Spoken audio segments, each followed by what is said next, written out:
Vamos abrir a palavra de Deus no Evangelho segundo Mateus, capítulo 13, os versos 51 e 52.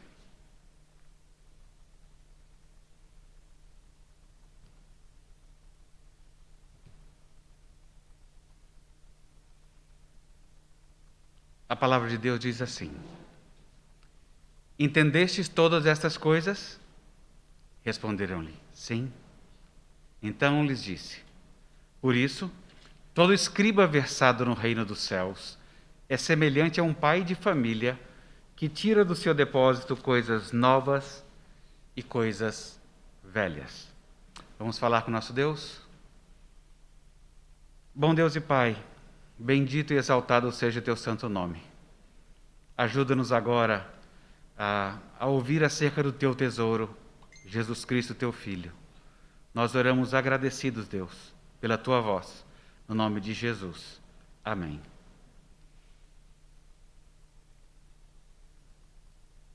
As crianças, elas sempre querem saber como é que foi a infância dos seus pais.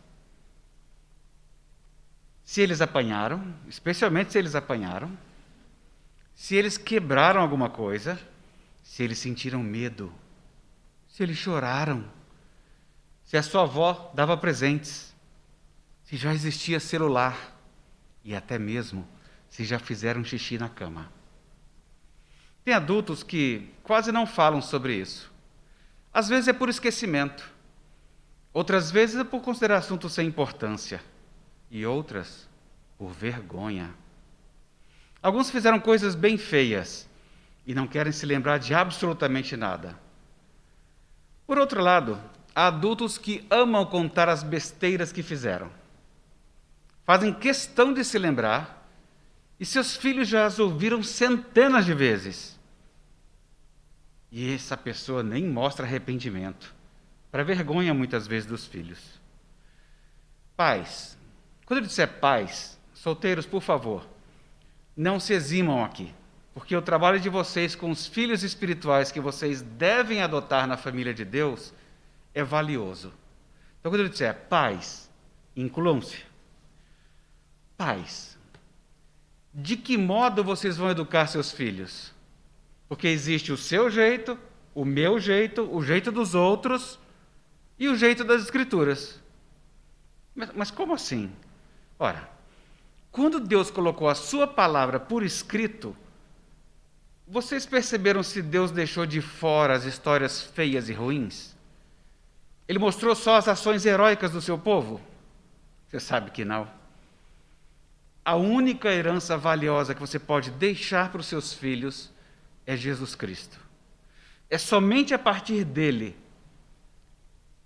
que a pessoa pode ver mudanças e uma nova construção. É ele que vai ensinar a cada um de nós sobre arrependimento, esse reconhecimento humilde de seus erros e a confissão a Deus, que vai ensinar sobre a fé, apontando para a real vitamina que faz você se sentir bem: a Bíblia e a conversa com o dono dela, Deus. As crianças, elas estão ouvindo e vendo o que você faz com os tesouros de Deus. Como é que você se comporta com eles? Quem gostaria que seus erros fossem registrados na Bíblia para todo mundo ficar sabendo? Eu, hein? Não dá medo? Porque alguns foram. Deus, ao tornar pública a fraqueza de caráter de vários personagens, nos ensina o alcance do pecado.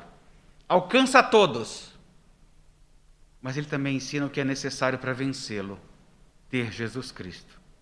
Deus quis registrar algumas histórias feias para que nós conversássemos sobre elas. Sabe? Para que você não tenha medo da sua reputação. Para que você se importe com o nome de Deus e Ele cuida do seu. Deus não escondeu a nossa origem. Nós sabemos que podemos ser filhos de Adão, filhos do diabo, ou qualquer desses alcançados pela regeneração que Deus opera, passando a ser filhos de Deus. Assim, não adianta tentar ignorar, apagar ou inventar novas origens. Nós precisamos estar reconciliados com a ideia de quem eram os nossos pais, quem nós éramos e o que Deus nos faz ser.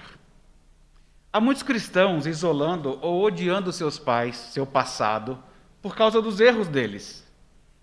É engraçado isso, porque você já percebeu que não se tornou uma pessoa melhor agindo assim. E você continua a perceber até mais do que isso. Você erra em pontos muito parecidos. Isso porque Deus deixou só uma saída para as coisas ficarem boas. É ouvindo e praticando o que Ele ensina. Por causa disso, o sermão de hoje é sobre tesouros novos e velhos que nos formam. E nós veremos isso em duas partes: o tesouro velho e o tesouro novo. Tesouro velho são as letras importantes. Esse é o tesouro velho, as letras importantes. Os fariseus conservadores, eles queriam apenas as letras gravadas na pedra, nas tábuas de pedra. Só queriam saber da lei de Moisés. É engraçado isso porque, ou pelo menos interessante, porque o apóstolo Paulo, quando ele escreve à igreja de Corinto, ele fala para eles que, olha, vocês são a nossa carta, escrita no nosso coração, para ser conhecida e lida por todos. Ela não foi escrita com tinta, mas com o Espírito do Deus vivo. Ela não está gravada em pedras, em placas de pedra, mas em corações humanos. E ele dizia isso por causa da confiança que nós temos em Deus por meio de Cristo. Em nós, não há nada que nos permita afirmar que somos capazes de fazer esse trabalho, porque nossa capacidade vem de Deus. É Ele que nos torna capazes de servir a nova aliança, que tem como base não a lei escrita, mas o Espírito de Deus. A lei escrita mata, mas o Espírito dá vida. Quando a lei que traz a morte foi gravada em placas de pedra, a glória de Deus apareceu. O rosto de Moisés ficou brilhando. O brilho do seu rosto já estava desaparecendo quando ele entregou as placas ao povo de Israel. Mas mesmo assim era um brilho tão forte que o povo não podia fixar os olhos nele. Se o domínio da lei escrita, a letra, veio com tanta glória, quanto maior é a glória que acompanha o domínio do Espírito de Deus. A lei que condena as pessoas teve glória, mas muito mais glória tem o Espírito que traz a salvação. Um discípulo de Jesus sabe usar o velho e o novo, a letra e o Espírito. Ou seja, sabe apreciar a palavra, mas já sabe que a palavra ganhou vida e habitou entre nós. É por isso que o Antigo Testamento continua a ter relevância para o discípulo de Cristo, mas apenas como é entendido à luz dos novos ensinamentos de Jesus. Porque ele não veio revogar a lei, ele veio cumprir. A lei, vocês já, lendo o Salmo 19, vocês percebem o quão bela ela é. Quantos elogios à lei. Porque ela é perfeita, pura, santa, boa. Mas, para nós, ela é um espelho terrível. Porque ela é a perfeição. E quando você se olha diante da lei, você fala, eu achei que eu estava indo bem. Eu achei que eu estava correndo bem. E então aquele espelho é mostrado para nos dar a real condição nossa. Deus não quer que a gente fique iludido pelo espelho. E por isso Ele nos dá o espelho da lei. Vocês entenderam essas 7 parábolas do reino? Fazer uma enquete agora, Reverendo Emílio, ia ser demais, não ia? Enquete agora, 7 parábolas, vamos ver o que vocês lembram. Mas a pergunta é, se vocês vão rever isso em casa, que ótimo. Vocês entenderam, semeadores, as 7 parábolas do reino? Porque o Antigo Testamento, a época da letra, do velho tesouro, nós já tínhamos ensino sobre elas. Por exemplo, sobre o semeador, quando você lê Isaías 55, especialmente os versos 10 e 11, quando você lê que a chuva e a neve caem do céu e não voltam até que tenham regado a terra, fazendo as plantas brotarem, crescerem, produzirem sementes para serem plantadas e darem alimento às pessoas. Essa é a palavra de Deus que não volta vazia, Ele é o semeador. Nós já sabíamos disso pela letra antiga, pelo tesouro antigo. Sobre o joio, você lê o poeta no Salmo 2, que identifica inimigos e questiona por que eles ficam enfurecidos imaginando bobagem. Os governos da terra conspiram contra Cristo, dizendo: vamos ficar livres dele de fato e dos seus seguidores. E ele ensina que Deus, na sua ira, a seu tempo, vai falar e o seu furor vai confundi-los, porque Deus já constituiu o seu rei sobre o Monte Sião. Nós já sabíamos dessa parábola do joio lá no Antigo Testamento, dessa paciência que Deus sabe quem é quem. E Ele está exercendo paciência, porque a seu tempo Ele fará o que precisa. Nós também, sobre a mostarda, nós lemos o poeta também no Salmo 1, que tem o seu prazer na lei do Senhor, nela medita sempre. E ele é como árvore plantada junto às águas, que no devido tempo dá o seu fruto e cuja folhagem não murcha. Tudo quanto ele faz é bem sucedido. Ele é uma árvore destacada, quando nem se imagina que seria possível, mas as raízes sabem onde estão fincadas. Sobre o fermento, quando Deus estava para mandar o último sinal para livrar o povo do Egito, ele orientou a celebração da Páscoa. Aliás, isso sempre é intrigante, né? Se você parar para pensar que Deus manda fugir com pressa, mas ele manda fazer um churrasco. E também manda fazer... Aí você fala assim, não, mas pelo menos o pão é sem fermento, né? Para não ter que ficar esperando a bolinha subir do pão e tal. Em seguida à celebração da Páscoa, ele ordenou que retirassem todo o fermento de pães e bolos. Eles deveriam retirar o fermento porque eles deveriam aprender que somente Deus é quem dá o crescimento. Para sair de viagem para o deserto, às pressas, não seria melhor preparar com fermento? Porque afinal, rende mais, não é? E já que a gente vai andar nesse desertão, não vai saber quanto tempo dura, rende mais. Mas Deus sempre quis deixar claro que é Ele que dá o crescimento. O fermento não é assim? Escondido na massa, você nem vê, mas é Ele que dá o crescimento. O poder de Deus afeta tudo o que existe no mundo. Sobre o tesouro escondido, você já sabia disso também. O profeta Isaías, falando da restauração do seu povo, do povo de Deus, afirma que haverá estabilidade nos seus tempos, abundância de salvação, sabedoria e conhecimento. O temor do Senhor será o seu tesouro. Porque Deus sabe que poderia ser encontrado a todo instante, uma vez que Ele se deu a conhecer. Sobre a pérola, o poeta no Salmo 19 diz que a palavra de Deus é mais desejável do que o ouro, mais do que muito ouro depurado. A palavra de Deus é riqueza maior do que tudo que você negocia. Já sabia disso? Sobre a rede, Moisés, ao receber instruções de Deus acerca da construção do tabernáculo, ele colocou um véu. O véu que se fazia a separação entre o lugar santo e o santo dos santos. Porque Deus sabe fazer separação. E Deus soube a hora de rasgar o véu, quando Ele emitiu julgamento. Nós já sabíamos dessas coisas.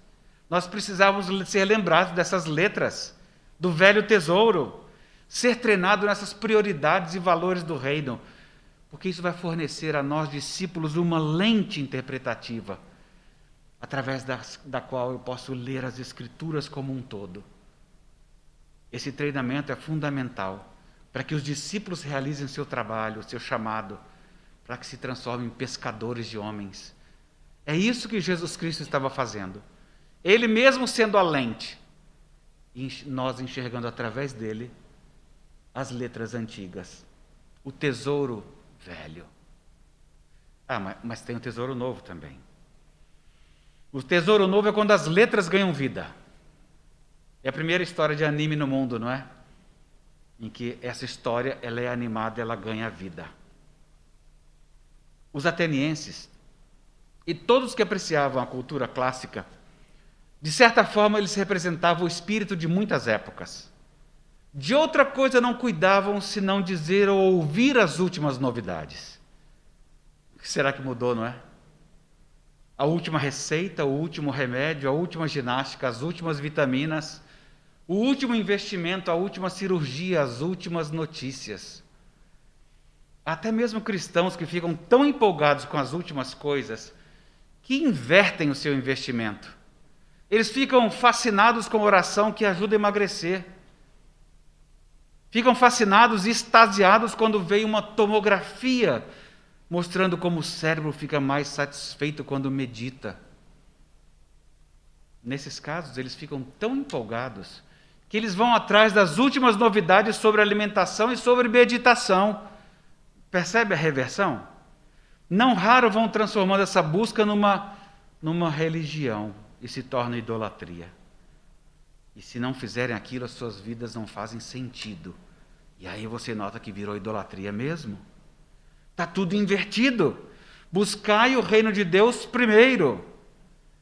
Tem muita gente lendo demais outros livros e lendo menos a Bíblia e tendo vida cristã de menos. Por uma razão simples. É preciso tempo para meditar. Tempo para gastar com os irmãos na fé. Tempo para testemunhar sobre o Evangelho. É o treino no velho e no novo que vai fornecer lentes cada vez mais limpas para ler e interpretar a palavra e a sociedade. Nós estamos tão acostumados com isso, que aos primeiros sinais de problemas, as pessoas buscam primeiro seus líderes próximos, que indicarão os tesouros antigos e novos. Só que não. Não. Esses geralmente são chamados quando as coisas ficam bem complicadas. Os top 5, os principais lugares que são buscados primeiro são ansiolíticos, terapias, academias, viagens e compras. E não há nada de errado em nenhum desses. Mas é muito sintomático que é o menor sinal de problema. Esses são os 5 primeiros lugares que nós buscamos. Vocês entenderam as parábolas do reino? Porque na parábola do semeador, a gente aprende que o reino dos céus é experimentado agora. A palavra de Deus provoca uma divisão naqueles que a ouvem. Então você nem se espanta de ver isso na sua época. Ela sempre vai produzir o fruto de ouvir e querer obedecer a Cristo. Por isso que é tão estranho os top 5 serem outros que não Cristo. A parábola do semeador revela também superficialidade. Esse resultado de um interesse oculto de estar sempre livre de problemas, ou de possuir riquezas, ou fascinar-se com o pretenso glamour das coisas. Talvez seja isso. A gente tem que tomar muito cuidado, porque as coisas glamourosas chamam a nossa atenção. A riqueza chama a atenção. Estar livre de problemas chama a atenção. Mas se você foi treinado com os tesouros antigos e agora com os novos, você sabe que essas coisas fazem parte da sua vida. Na parábola do joio você aprendeu que o reino dos céus é experimentado agora. Possui inimigos, mas paciência. Deus sabe distinguir os bons dos maus. Com um grão de mostarda você aprendeu que o reino dos céus é experimentado agora. Ele parece insignificante, mas está se tornando e será uma grande árvore, abrigando pessoas de todos os cantos da terra. Com a parábola do fermento, você aprendeu que o reino dos céus experimentado agora pode não ser visto, mas ele afeta tudo que existe no mundo. Com o tesouro escondido, nós aprendemos que o reino dos céus experimentado agora é um lembrete que a maior riqueza que existe está diante de nós a todo instante. Você pode tropeçar nela. Na parábola da pérola, nós aprendemos que o reino dos céus experimentado agora é um lembrete de que é uma riqueza maior do que tudo que você negocia. Na parábola da rede, nós aprendemos que o reino dos céus vai ajuntar todas as pessoas que existem e fazer a separação e executar justiça. Ser treinado nas prioridades e valores do reino oferece aos discípulos de Cristo a lente interpretativa, o próprio Cristo, através de quem nós podemos ler a sociedade em que nós vivemos. Esse treinamento ele é fundamental para que os discípulos realizem seu chamado de serem pescadores de homens. Percebam que nessas 7 parábolas, nós temos de tudo: criação, queda, redenção e consumação. Nós temos o semeador, o dono do mundo, o dono da criação, execução de justiça, a consumação, uma ponta e outra. Nós temos a queda porque os maus e bons existem no horizonte o tempo inteiro. Mas nós temos a redenção porque Deus já cuidou de tudo isso. Vocês entenderam essas parábolas? Porque depois de contar 7 parábolas sobre o reino dos céus, Jesus perguntou isso aos seus discípulos, porque ele esperava que os seus discípulos entendessem isso. Que os escribas, que eram mestres das Escrituras, eles são cada um de nós discípulos de Cristo. Se eles, discipulados, são comparados ao dono de uma casa que traz tesouros para fora do seu depósito, a implicação é inevitável. Eles não estão trazendo tesouros novos e antigos por razões meramente pessoais. Mas eles sabem que são mestres discipuladores. Os discípulos nesse capítulo provavelmente se referiam aos 12, mas eles representavam a igreja, toda a igreja que estava por vir. Neste evento do nosso texto, discípulos se refere àqueles que na época de Mateus eram chamados de cristãos. Eles foram associados a muitos nomes, a profetas e homens justos de épocas passadas. E também agora são alinhados aos mestres da lei. E por quê? Porque apenas os discípulos de Jesus são capazes de trazer coisas novas e antigas. Os mestres judeus daquela época, eles só traziam as coisas velhas. Eram tesouros, mas eram velhos. E não vistos pela lente de Cristo, estavam equivocados. Sabe, é como já se conversou aqui, é tão difícil saber daqueles amigos de Jó, de que eles estavam errados, porque a gente lê a teologia deles e fala assim, rapaz, que coisa boa. Ele fala assim, mas Deus disse que ele não sabia o que estavam falando. Mas será que eles erraram em tudo? Certamente não. Certamente não. Mas sem a lente de Cristo, era insuficiente. Ficava aquém. Não dizia tudo o que podia ser dito. Os tesouros em Mateus representam normalmente o coração de um homem, sua riqueza, seus valores estimados. A ideia, portanto, é que esses novos líderes sabem o que tirar do coração, a fonte da vida, uma vez que essa fonte já foi mudada por Cristo. E olha, ninguém fica de fora. Somos todos parte da igreja de Cristo. Nela temos os líderes ordenados da igreja, temos os líderes do lar, temos os líderes entre irmãos, os líderes como irmãos.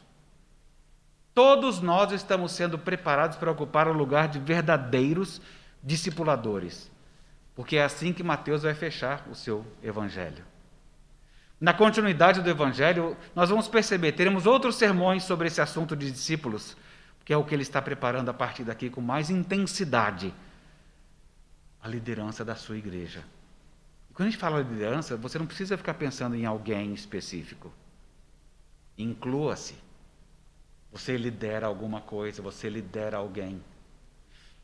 Nós, semeadores, adequadamente treinados, nós podemos ser comparados aos mestres da lei, porque nós estamos sendo equipados para instruir outros. Todos nós, discípulos de Jesus, nós somos aqueles dotados de sabedoria, de autoridade, de entendimento correto da lei e do reino dos céus. Nós somos como o dono da casa, vasculhando os seus tesouros e encontrando uma variedade de itens velhos e novos, mas todos são tesouros. À luz de Mateus 10, 27, Jesus instrui que seus discípulos são aqueles que proclamarão seu ensino em alta voz. Tudo aquilo que ele fazia em secreto, por parábolas, nós vamos fazer de modo escancarado. Simplesmente as parábolas são só um modelo para a gente que é discipulador, treinar outros. Nós vamos aproveitar as histórias. Nós vamos aproveitar outras histórias que virmos. É por isso que seria interessante, se a sua televisão passa, ou se você tem televisão, se não tem, acha outra coisa, tem um seriado é engraçado, porque chama Aeroporto de Seriado, né? Aeroporto de Miami, aeroporto de Lima, aeroporto de São Paulo, de ver todo aquele pessoal que está tentando contrabandear alguma coisa, o que eles respondem? Essa mala é sua? É. Tudo está aí dentro é seu? É, mas isso não é. Eu não sabia. Aí você fala assim, gente, parece criança. Criança que é assim. É o óbvio, só tinha ela naquele cômodo, sozinha, trancada o dia inteiro. Está tudo quebrado. Foi um vento.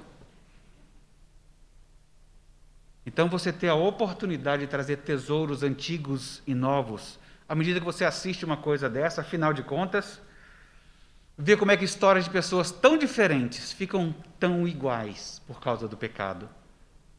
Perceberam nesses episódios de aeroporto de como que cobiça e desejo, sem serem guiados pela palavra de Deus e sem contarem com a comunidade cristã, como sempre se dão mal. Às vezes você encontra um cristão ou outro largado por aí dizendo assim: a igreja não me ajudou em nada. Eu suspeito que em muitos casos a igreja nem estava sabendo.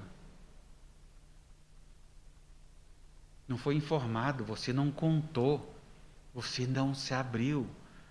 Porque muitos desses casos a pessoa diz assim: mas a gente estava sem dinheiro, eu tenho filho para cuidar. Não sei se as histórias são verdadeiras, mas em todos os casos do que é dito, você pensa: puxa, que bom estar numa comunidade e ser amparado. A palavra de Deus faz a gente viver em comunidade. Pode ser que você vai se sentar e ver junto com a criança em casa Ladybug. Não sei se você assiste, talvez as crianças, algumas assistam. Acham bonitinho a Ladybug, o Cat Noir. E é tão interessante o desenho, se você não conhece, não precisa conhecer. Mas se você conhece, que interessante. Porque a Ladybug tem o poder da criação e o Cat Noir tem o poder da destruição. E tem um malvado lá que quer todo o poder para ele mesmo. Essa história você já conhece de outras épocas. Quem quer todo o poder, especialmente da destruição. É uma oportunidade mesmo com um roteiro que não é cristão, de você identificar que é difícil, mesmo para os japoneses que estão junto nesse filme, colocando várias animações e demônios na história, como é difícil para qualquer cultura fugir. Difícil, eu disse, impossível. Como é impossível para qualquer cultura criar uma história que não passe pelos grandes problemas da criação e do juízo. E da história que nós vemos sempre vendo o bem sendo atrapalhado e a vida que deveria ser vivida de um modo é vivida de outro. Em todo lugar você consegue ver isso. Mas se você não acompanhar seus filhos para enxergar o que o tesouro antigo e o tesouro novo mostram, ela vai acabar vivendo por algum outro tesouro que é anunciado. Nesse desenho é interessante porque tudo é feito pela força das pessoas, mesmo com um pouco de magia. E você já aprendeu que o tesouro da palavra de Deus, o tesouro do Espírito de Deus, está sempre nos mostrando que nós não temos força em nós mesmos para vencer. Cristo venceu para nós. Líderes, todos vocês. Vocês saberão perceber as narrativas ao seu redor, a referência de uma criação boa, de uma redenção que não está em nossas mãos e de um momento de julgamento que inclui condenação final, porque nós possuímos tesouros antigos e novos. Quem dentre nós gostaria que seus erros fossem registrados na Bíblia, para todo mundo ficar sabendo? Para quem sabe a gente poder conversar: olha, não faça como o Daniel Lopes, porque não está na Bíblia, não é? Então a gente não vai ter essa referência. Aí fala assim: Deus amado, que não esteja a minha história ali. Quem que gostaria? Ninguém, não é? Deus, ao tornar pública a nossa fraqueza de caráter no lar, onde você mora, nos ensina o alcance do pecado. Alcança a todos, mas ele nos encheu com tesouros necessários para vencer. Deus nos mostra algumas histórias feias para que nós conversemos sobre elas, para que você não tema pela sua reputação, para que você se importe com o nome de Deus e Ele cuida do seu. Afinal, a gente tem que ter o mesmo sentimento que teve Jesus, não é? Ele não se apegou ao fato de ser Deus, mas ele se esvaziou assumindo a forma de servo, sendo obediente até a morte de cruz. E Deus o exaltou e deu um nome acima de todo nome. Plagiando João, eu diria assim: estas 7 parábolas foram registradas para que vocês creiam que Jesus é o Senhor e para que, crendo, sejam discipuladores em seu nome. Deus nos abençoe. Amém. Nós vamos ficar em pé e cantar uma vez mais ao Senhor nosso Deus. Consagração.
Bom Deus e Pai, é bem verdade, Deus, que na hora da aflição, na hora de nós queremos ver alguma coisa resolvida, nós temos pressa. Nós queremos ver rápida resposta. Sequer imaginando que o Senhor pode estar desmontando a nossa vida primeiro, não nos entregando aquilo que nós pedimos, até mesmo para que não nos faça mal. Perdoa nossa insanidade, Senhor, quando nós rapidamente buscamos outros meios no Teu lugar, por causa de pressa. ou por qualquer outra razão. Bendito seja o teu santo nome, ó Pai, pelo perdão de pecados em Jesus Cristo. Move a nossa vida cada vez mais a estarmos entendendo a antiga letra e a letra encarnada, o velho tesouro, o novo tesouro, que são o mesmo. Não há nada velho nessa história, mas o Senhor coloca historicamente para chamarmos de velho e novo. Bendito seja o teu santo nome, ó Pai, porque equipados pela tua palavra e pela interpretação dela em Jesus Cristo, nós conseguimos não apenas entendê-la, mas entender o mundo em que estamos, entendermos o nosso próprio coração. Obrigado, Deus, porque o Senhor colocou uma nova fonte nele. Mas nós vemos que ainda tem água suja ali.